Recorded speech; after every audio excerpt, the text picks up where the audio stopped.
1, 2, 3, 4, 5, 6, 7, 8, 9. That's how many different versions of the bounty LEGO has made throughout the years.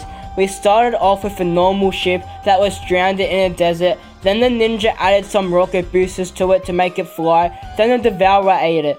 Then the ninja rebuilt it, then they rebuilt it again and made it even cooler. Then the stone colossus squished it. Then the good people of Ninjago rebuilt it for them. Then they made a land version of the bounty, then a submarine version of the bounty, and then once again, the ninja crashed the bounty and crystallized. Then they made yet another bounty in Dragon's Rising and crashed it one season later. And now we have the temple bounty, which was gifted to Wildfire from Ruby. Anyway, let's just start in the number 9 spot, and I have a sneaky feeling you already know which one it's gonna be. So yeah, no surprises here. The 4+ final flight of the Destiny's Bounty that released for $70 in Australia. What the hell? So as far as 4+ sets go, this is actually really nice. But compared to the very best Ninjago sets ever, this is just a really bad set. I mean, the dragon head and sail honestly is kind of nice, but what lets this down is its size. You could potentially only fit 3 to 4 minifigures on this bounty, and even then it would be very tight. The rocket boosters are also the easily weakest part of this set, because I mean those just look horrible. And not that I am necessarily ranking it with the side builds in mind, the side build certainly doesn't help its case. I mean, I don't even know what this is supposed to represent, if anything at all. And the Ghost Dragon is just okay. I guess it isn't completely awful. However, I will give props to the minifigures in this set. The legacy outfits are one of the nicer ninja suits, and we get half of them here. And the Ghost minifigure is pretty good as well. So now we move on to one of the biggest sets that stands at over 1,150 pieces that released in 2021. Yes, I am talking about the Hydro Bounty. So I actually do really like this set. In fact, I wanted it really badly when it came out, but I never got it because of that price. I think it was over $150 at the time. But the reason this set is only one from the bottom in this list is because the set is pretty plain. I mean, just look at it. There's really only 2 main colors, if you can even call them that, being white and then the trans blue for the cockpits. And then there is some small gold and black detailings around the ship, but the design of it is kind of basic as well, as it kind of just looks like a pole. The inside of the ship is also majorly disappointing, as in this show we get to explore lots of really cool parts of the ship, like the HQ, sleeping quarters and the engine room. But in this set, we get a little room to house 2 submarines, which is really boring, like there is really nothing going on there. And then we have yet another very lackluster control room, if you can even call it that. But just like the last set, the minifigures are the best part. You get all of the Scuba Ninja with their hair pieces as well, plus Kalmar and another Melopian. And there is also a side build for Kalmar, which is basically just like an underwater Santa's sleigh, and I do kind of like it. So this set isn't bad by any means. The outside is alright, but the interior, or lack of interior, is really disappointing.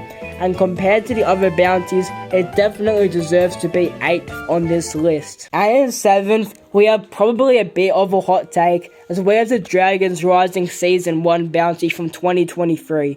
So I just want to get this one thing out of the way. If it wasn't for these 2 minor things, this bounty would be a lot higher on this list.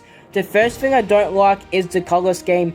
So most of it is pretty normal for a bounty until we get to the end of the ship, where we are met with this abomination of yellow and blue walls. And it has slightly grown on me over the last 2 years or so, but I am still not the biggest fan of it. I know I said the last set needed more color, but this is way too much and just not the right choice at all.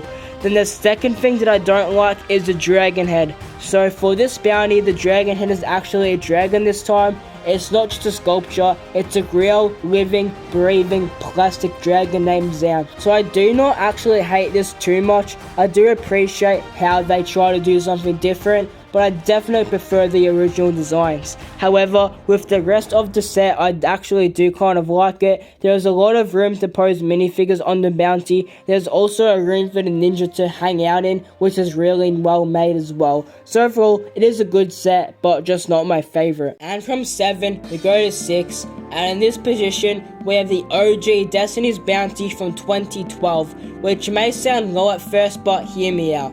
So from first glance, this looks really nice. We have the original dragon head, huge sails, and some really good looking boosters at the back as well.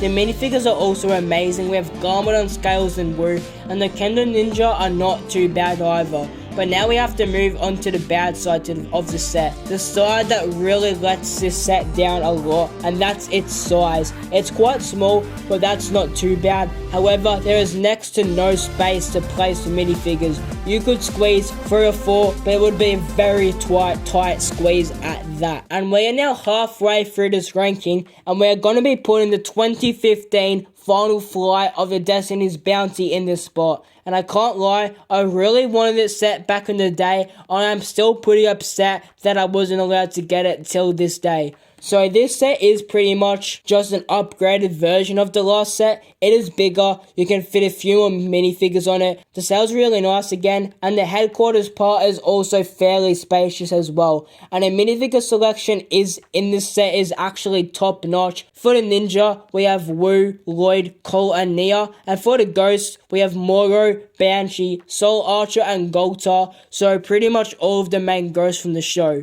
It even gives you a mini dragon for Moro.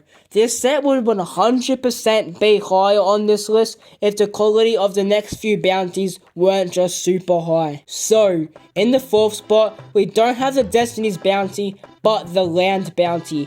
So I know that this is not the most popular set, in fact I think it's far from it, but for whatever reason, I've personally always had a soft spot for it. It's big, it's tall, it's wide, which means there's plenty of room to pose minifigures throughout the whole set. The color scheme with the town brown and the red also goes super well together, and I like how even though it is a land vehicle, it still has a sail on it. But it technically isn't strictly a land vehicle, as the top part of this set can come off and fly away.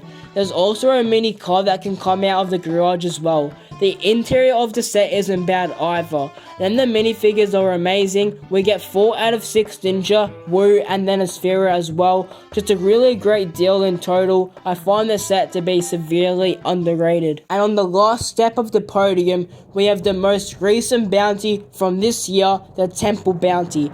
So before I watched the review on the set, I actually kind of hated it. Like I genuinely may have had it like 5th or 6th on this list. But after actually getting to see it properly, it has obviously changed my mind quite a lot. The pictures make the set look very skinny, so I was worried that this set would just look small and have no room for minifigures, but I was completely wrong. There isn't tons of space, but definitely enough room to place all of the minifigures that come in this set, plus a few more of the ninja, and maybe some more villains as well. Another one of the things that I also wasn't quite sure on was the new design for the dragon head, as it starts a bit further into the ship as it goes all the way up to the wheel. I'm still not in love with that, but I definitely don't hate it anymore. There's also a few temples in the set, and by that I mean little rooms for the ninja, and I can't lie, I really like how they sort of protrude outside the ship as well.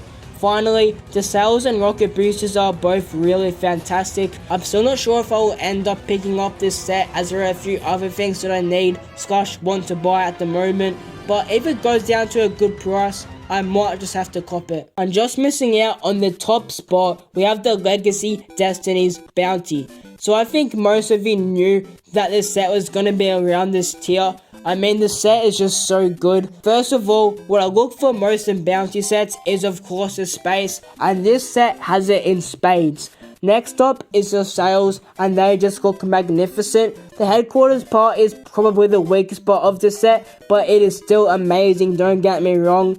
And then this set easily has the best dragon head out of all of the bounties, full stop. It is really well designed and just a great size as well. The bounty also has like some meat to it. I mean, the bottom seems like really tall, if you kind of know what I mean. I also believe this set can float. And then we have the minifigures. all of the Legacy Ninja except Nia and Lloyd, but we still get Nia in a samurai uniform, and then Lloyd as a bratty child. And then obviously we get Wu. This is just an amazing set. And of course, the top spot needs no introduction. It is, of course, the LEGO Ninjago movie, Destiny's Bounty from 2017. So if you've seen a few of my other videos, you would have known that this set was going to be at the very top of this list. Anyway, I've talked a lot about space in this video, and in this set you could almost argue that there is too much room. On the deck alone, you could fit all of the ninja very comfortably and also give them plenty of space to do their training. And there's also some really nice plants and fishing rods around that as well. Then in the HQ, you could also probably fit most, if not all, of the ninja in there as well. And of course, there is a basement in the ship as well, which has a bed for Wu, which I've talked about in a previous video, but I just love how it is made. There's also tons of really cool Easter eggs hidden in there as well. And other than sheer the size of this thing, what makes this set stand out is the dragon heads. Now, they don't look as good as the Legacy version, but as they say, 2 is always better than 1. And in this set, also get all of the LEGO Ninjago movie Ninja and Wu as well. The only thing I hate about this set is the price. It was expensive at the time, and it is even more expensive now. But I love this set so much that for the last year or so, I have been tossing up the idea of buying a knockoff version of this set. The only thing that puts me off it is that I am worried about the quality of the bricks. So that is my ranking of the Ninjago bounties. I think the majority of my list is pretty good. However, there may be a few things that you may disagree with. So let me know which ones they are for you. And as always, I have a video cooked up right here for you where I counted down my favorite 35 Ninjago sets. So if you have some free time on your hands, maybe consider giving that video a go. And yeah, see you later, be ninja.